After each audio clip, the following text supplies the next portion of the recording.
Buenos días, buenas tardes, buenas noches. Le habla Henry Cuevas, matrícula 21 SISM-1-088 de la asignatura Diseño de Centro de Datos, dada por la maestra Inés Solís.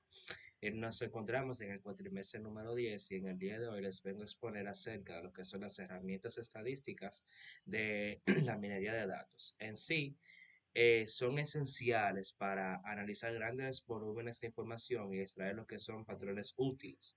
Algunas técnicas claves incluyen la regresión, que predice las relaciones entre variables. Tenemos también la agrupación, que organiza todos los datos similares en grupo, y la clasificación, que asigna datos a categorías predefinidas, y además también la asociación, que busca las correlaciones entre las variables y para descubrir lo que son las relaciones ocultas, mientras que los patrones secuenciales, esos ayudan a identificar tendencias en secuencias de datos a lo largo del tiempo.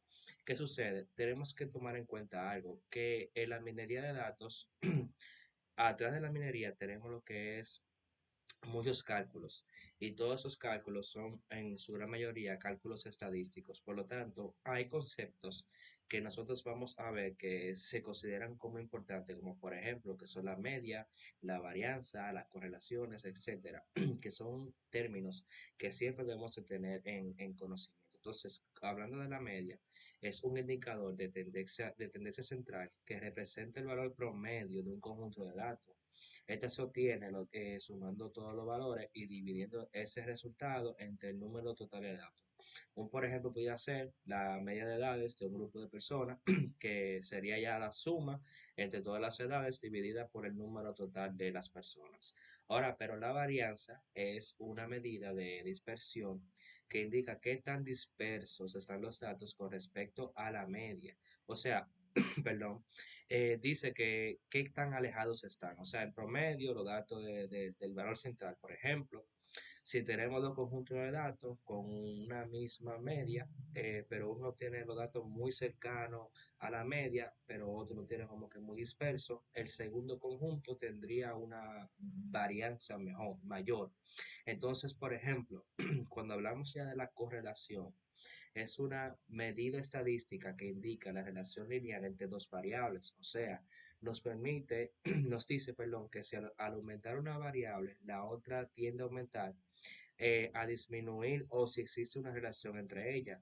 Puede ser, por ejemplo, la altura y el peso, que suelen tener una relación positiva, ya que obviamente a mayor altura tenemos generalmente un mayor peso. Entonces, por ejemplo, otro tema interesante que tenemos aquí en las herramientas estadísticas son las técnicas bayesianas, que son un conjunto de métodos estadísticos que utilizan el teorema, lo que es Bayes, para actualizar creencias o hipótesis a medida de que se obtiene una nueva evidencia. Entonces, a diferencia de los métodos estadísticos frecuentistas, o lo que son ya muy frecuentes, el enfoque bayesiano trata de las probabilidades como grado de creencia, y no como frecuencia, de lo que son a largo plazo.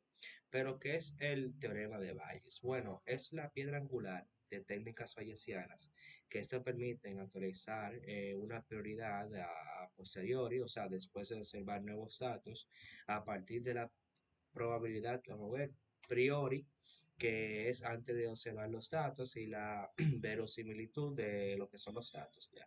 Entonces, cuando hablamos de la distribución a priori, esas representan técnicas iniciales sobre un parámetro modelo antes de observar lo que son los datos. Cuando hablamos ya de la distribución a priori, es la distribución actualizada de parámetro o modelo después de observar los datos. Entonces, cuando hablamos de lo que es la verosimilitud, es lo que mide qué también los datos observados se ajustan a un modelo dado. Entonces, ¿por qué usamos nosotros las técnicas bayesianas? Bueno, con eso tenemos flexibilidad, tenemos adaptabilidad, tenemos también interpolaridad. O sea, se puede usar fácilmente a medida que se obtienen nuevos datos y permiten incorporar informaciones previas a lo que es los análisis. Pero un tema muy importante también que debemos hablar acerca de lo que son las hipótesis y las pruebas de hipótesis. En sí, ¿qué viene siendo una prueba de hipótesis? Bueno, es un procedimiento estadístico que nos permite tomar decisión sobre una afirmación o conjetura acerca de una población. O sea, en esencia, comparamos los datos que tenemos con lo que estaríamos, con lo que esperaríamos observar si una determinada hipótesis, por ejemplo, ya sería cierta. Pero hay unos elementos claves que debemos saber diferenciar cuando hablamos de hipótesis. Por ejemplo, hablamos de hipótesis nula, hipótesis alternativa, hipótesis de prueba y así sucesivamente. Cuando hablamos, por ejemplo, de hipótesis nula, es la afirmación que nosotros queremos probar. Generalmente, se establece que no hay efecto o diferencia. Pero cuando hablamos, por ejemplo, de la alternativa, que es la afirmación contraria de la hipótesis nula, ¿por qué? Porque suele plantear que si existe un efecto o diferencia, o sea, de que sí existe, o sea, es lo contrario a la nula. Pero cuando hablamos, por ejemplo, de un estadístico de prueba, que es un valor calculado a partir de los datos que resume la evidencia contra lo que es ya la hipótesis nula. Pero tenemos varios tipos de prueba de hipótesis. Tenemos prueba para este tipo de hipótesis que se llama prueba para una muestra, que compara la medida o proporción de una muestra con un valor poblacional conocido. Y tenemos también, por ejemplo, prueba para dos muestras que comparan las medias o proporciones de dos muestras independientes o relacionadas. Entonces, por ejemplo, cuando hablamos de lo que son ya importantes técnicas de regresión lineal, pues es una técnica estadística que busca encontrar lo que es la línea recta que mejor se ajuste a un conjunto de datos. O sea, que esa línea está representando la relación entre una variable dependiente y una o más variables ya independientes. Entonces, estas se basan en lo que son mínimos cuadrados. Cuando hablamos de basado en mínimo cuadrado, no debemos dejar afuera algunos conceptos que son como regresión lineal simple y regresión lineal múltiple. Como ya habíamos mencionado, cuando hablamos de la simple es la forma más básica con una sola variable ya funciona. Pero cuando hablamos de la múltiple, se utiliza cuando hay múltiples variables independientes que influyen en la variable ya lo que es dependiente.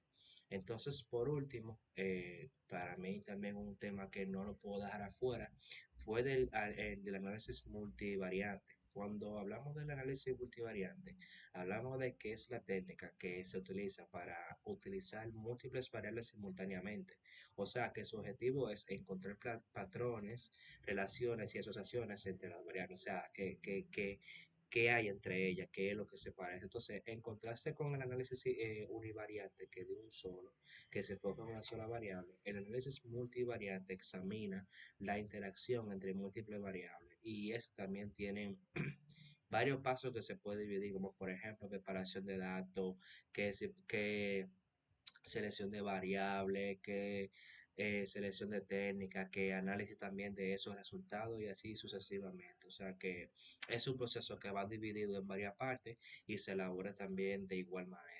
Sin más preámbulo, hasta aquí llega mi exposición acerca del tema de lo que son las herramientas estadísticas para lo que es la minería de los datos.